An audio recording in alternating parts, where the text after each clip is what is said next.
The majority of Pokemon regions have their own set of fossils, and Croneo is no different. Speaking of, welcome back to the Croneo region, my Fakemon region based on Scotland and parts of Canada. Before I start, all of the new Fakemon designs in this video I commissioned Jayjay_mons on Instagram. I think he's great at doing rock types and is an absolute king when it comes to ice type Pokemon, which I mentioned because along with two-stage rock types, I decided to mix it up for those who are a bit tired of rock type fossils. Since Scotland and Canada are fairly north, it made sense to cover some Ice Age fossils. Since Scotland doesn't have all too much paleontology, that said, it doesn't have nothing. So I made the rock type gym leader, Jasper, who goes by they them pronouns by the way, a paleontologist. Kai_FakeMonzar on Instagram did their art. They would use one of the rock type fossils as their ace, depending on the version, so it made sense for those fossils to be rock type. Also, before I continue, the fossil item art was done by Pokemachi over on Instagram.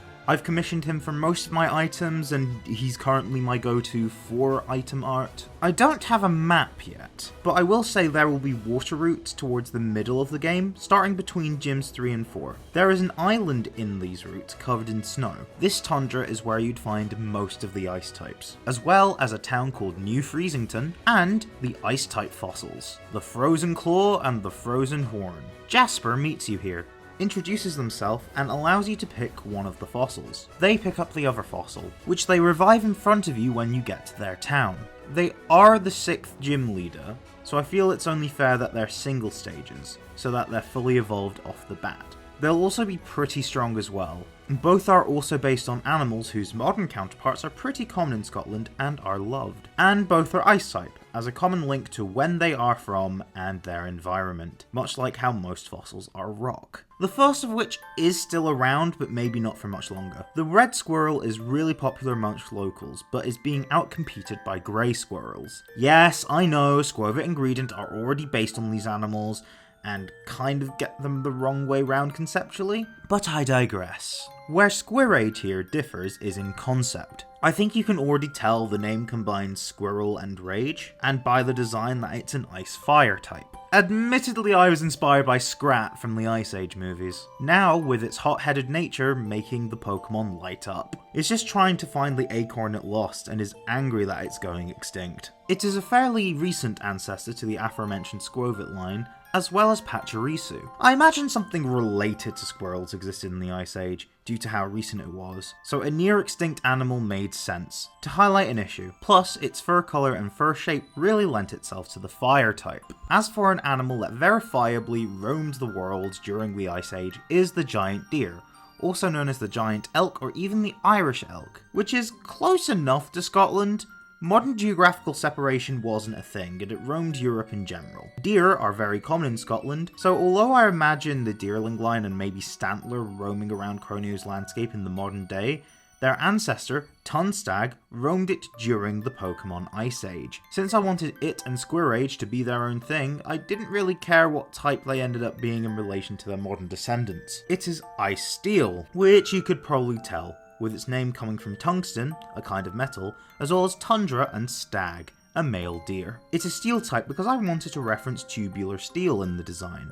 These steel tubes were invented in Scotland and require a process called cold forming, which is essentially forming metal without using intense heat. Yeah, it's a pun, but I liked the imagery of these tubes acting as the antlers of Tunstag. Time for our Rocky Boys! Revived from the plate fossil and the spearhead fossil. They are Arthroptect and Tic Tackle. Rock Bug and Rock Water respectively. I know, I'm not breaking any new ground in terms of typing. Given Armaldo already exists and 3 fossil lines are Rock Water, with a further 2 that are also part water. But when one's a bug and one's kinda a fish, your hand gets tied. Since Game Freak typed those respective mon in that way because of similar reasons. Before I get into their evolutions, I do want to get into certain aesthetic choices. Most fossils are rock type. If they have a secondary type, that usually shows as a feature, but they do always at least incorporate the fact that they are rock type to some degree. Rock types take inspiration from a variety of minerals, so I decided to take advantage of that. I was inspired by Subjectively and their Fakemon region Maza. One of their fossils, the Charcopal line,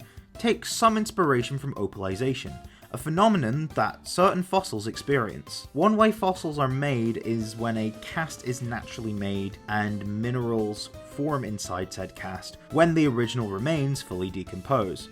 Opalization is when these minerals end up being opal. So I thought to myself, why couldn't it be other minerals instead? And then I remembered the titles of this hypothetical game concept that Croneo is the region for: Pokemon Agate and Pokemon Obsidian. So although these being the minerals forming inside fossils is a stretch, in the real world, Croneo is fictional and I'm the creator, so I can bend reality as I please if it makes an interesting design. So I made Arthurtect's fossil made from agate and Tic-Tackle's fossil made from obsidian. These minerals then fused with the Pokemon during the revival process, further giving credence to the theory that the type had something to do with the revival from a fossil, which my Ice-type ones also do actually. Arthurtect evolves into Agapleura. Arthurtect's name comes from Arthropleura and Protect, and Agapleura's name comes from Agate and Arthropleura.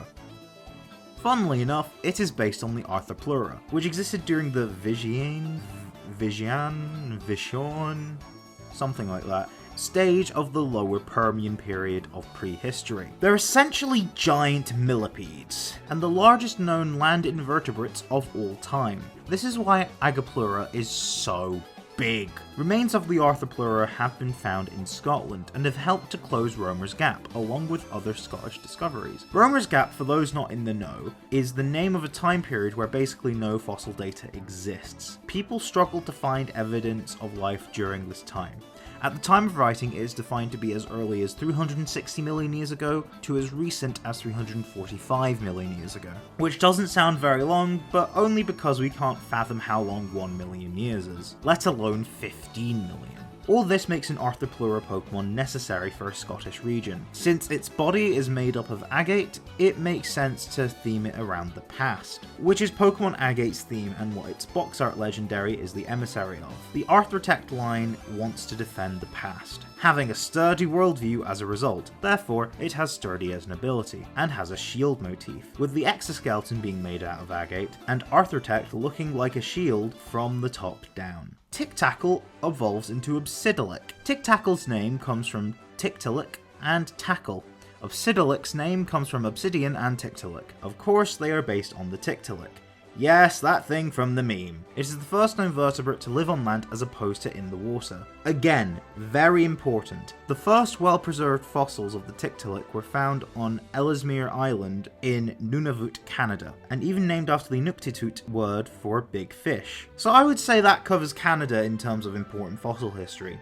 As for the obsidian, it made me think of obsidian weaponry, particularly spearheads, hence the head on Tic-Tackle and the tail on Obsidialic. This gives it a more offensive theming to counter the Arthurtect line, fighting for the future and adapting to accommodate for it, hence it having adaptability for an ability, which also works due to the Tictilic being the first vertebrate we know to adapt from water to land. Fossil Pokemon have always been insightful history lessons, and I hope these 6 Pokemon continue that trend, as well as being a worthy part of Croneo in the eyes of fans, which appears to only be less than 1 in 7 of you? If you enjoyed this video, why not change that by subscribing to my channel? I try to get a video out from the series at least once a month, so ring the notification bell to make sure that you know when it comes out. I also post shorts every week. I don't have a normal upload, which you can also find on TikTok and my Instagram, which you can also check out for the stats, shinies, dex entries, and evolution methods for the Fakemon you've just seen,